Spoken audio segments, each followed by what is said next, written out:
Halo, Assalamualaikum warahmatullahi wabarakatuh. Kembali lagi di channel saya, Siti Rafina. Kali ini saya ingin mau membahas mengenai teks editorial atau opini pada pembelajaran tingkat SMA. Di sini saya telah menyediakan alat atau media pembelajaran teks editorial berupa papan styrofoam dan kotak karcis.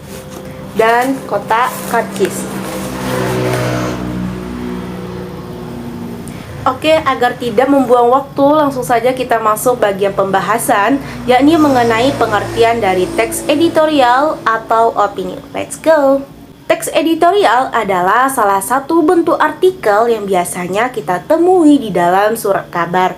Dalam penulisannya, teks editorial yang ditulis oleh redaksi surat kabar yang terkait. Dalam e-modul Kemendikbud Bahasa Indonesia, teks editorial adalah artikel dalam surat kabar yang berisikan pendapat atau pandangan pada suatu redaksi terhadap suatu peristiwa yang sedang aktual atau hangat yang dibicarakan di dalam surat kabar yang diterbitkan.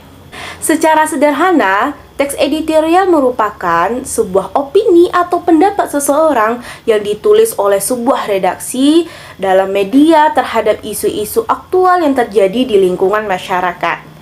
Nah, opini inilah yang ditulis oleh redaksi dianggap sebagai pendapat resmi media terhadap suatu isu yang aktual. Biasanya teks editorial ini ditulis di media koran. Nah, biasanya terletak pada bagian pertama atau bagian yang paling hangat dibicarakan pada saat berita tersebut. Begini bentuknya. Oke, langsung saja kita masuk pada bagian cara menulis teks editorial dengan memahami hal-hal yang mendasar. Sebelum itu, maaf jika video saya tidak terlalu jelas pada teks styrofoamnya.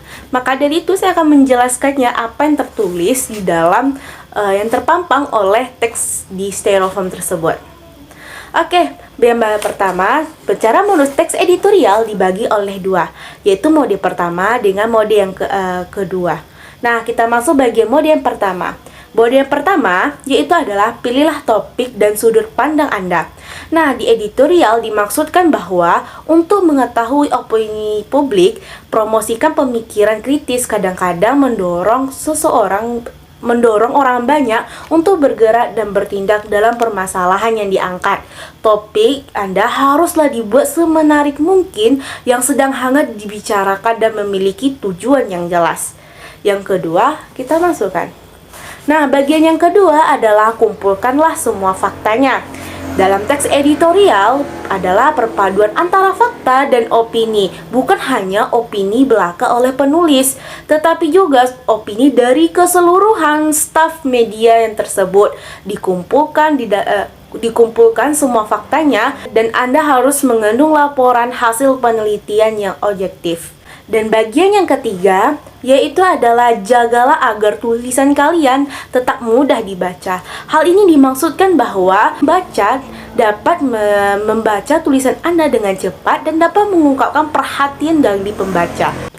Baik, saya masuk pada metode yang kedua. Metode kedua ini memiliki 7 cara. Yang pertama yaitu diawali editorial Anda dalam kalimat inti, yaitu adalah kalimat pendahuluan yang berisikan paragraf pertama dari paragraf kedua yang harus dirancang untuk mengungkapkan perhatian pembaca Anda. Nah, harus memulai dengan sebuah kata pertanyaan yang syarat dengan makna, sebuah kutipan atau kalimat yang meringkas seluruh isi dari editorial itu sendiri.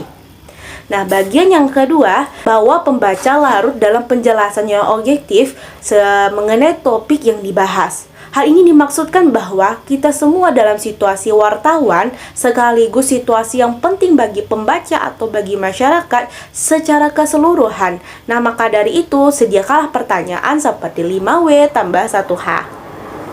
Dan bagian yang ketiga, bagian yang ini, yaitu adalah paparkan argumentasi yang berseberangan yang terlebih dahulu. Maksudnya itu adalah pastikan bahwa Anda mengidentifikasi kelompok-kelompok mana yang menentang pendapat Anda agar aturan perdepan ini dapat lebih jelas dan tidak kabur. Dan tulislah opini yang mereka ungkapkan secara objektif dengan menggunakan fakta-fakta yang ada. Nah, bagian yang keempat yaitu adalah paparkan alasan Anda dan bukti yang dimiliki yang mampu menyerang pihak lawan yang secara telak. Yaitu maksudnya itu adalah gunakan argumentasi Anda dalam memanfaatkan opini dan fakta dari pihak lain sebagai penguat Anda. Nah, bagian yang kelima yaitu adalah nyatakan solusi dari yang ditawarkan dengan jelas. Hal ini dimaksudkan bahwa Anda mencari solusi yang disampaikan, seperti contohnya Anda percaya bahwa anggaran pemerintah tidak boleh diturunkan, anggaran apa yang menurut Anda layak diturunkan.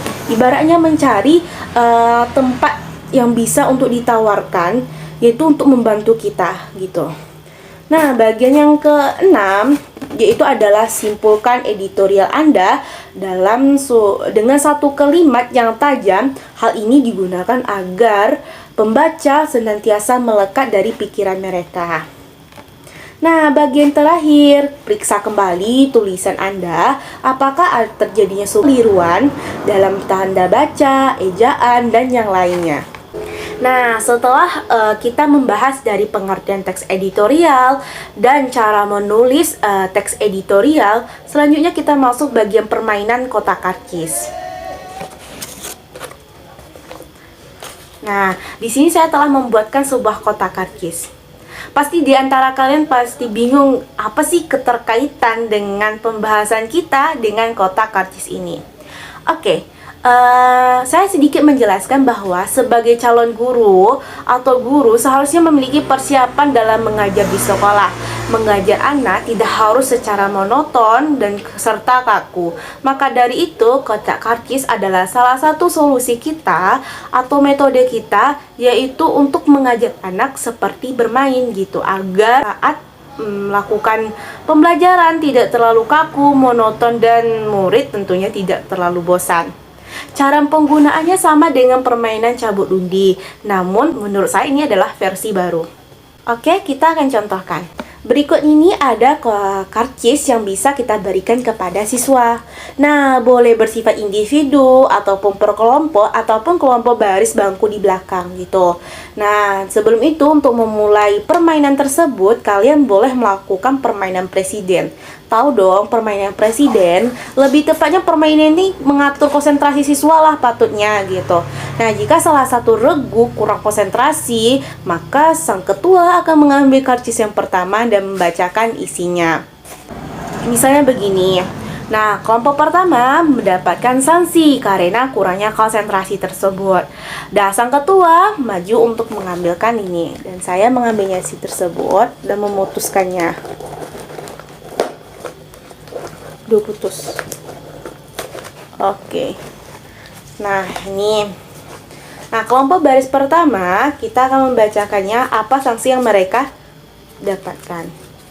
Nah, pada bagian ini kelompok baris pertama mendapatkan tugas, yaitu cara membuat teks editorial dengan tema kasus COVID-19. Setelah karcis ini telah dibuka, maka dari itu permainan dilanjutkan kembali dan memasukkan regu yang kalah tersebut, dan seperti begitulah seterusnya sampai kuis ini selesai. Media pembelajaran sangat berfungsi untuk calon guru ataupun guru untuk menindaklanjuti suasana kelas agar terjadinya efektif dan efisien.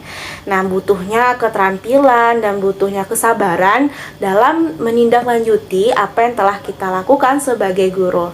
Nah, ketika kita mengajar pada misalnya contohnya teks editorial tersebut hanya secara metode ceramah akan membuat murid terkadang merasa bosan dan membuat terasa lebih monoton. Maka dari itu gunakanlah media pembelajaran yang lainnya lebih menarik, yang lebih membuat siswa tersebut termotivasi. Misalnya penggunaan styrofoam tersebut, ataupun yang kalau bisa menggunakan media elektronik biar lebih bagus, dan penggunaan permainan seperti permainan presiden, kemudian karcis, dan permainan yang lainnya yang menambah daya ingat siswa dan konsentrasinya. Oke, sekian dulu dari pembahasan kita kali ini. Semoga bermanfaat bagi guru, calon guru, murid, dan yang lainnya. Lebih dari kurang saya mohon maaf apabila saya terjadi kesalahan dalam pengucapan dan tata saya bertindak atau berbicara. Saya mohon maaf dan saya akhiri. Wassalamualaikum warahmatullahi wabarakatuh. Sampai jumpa.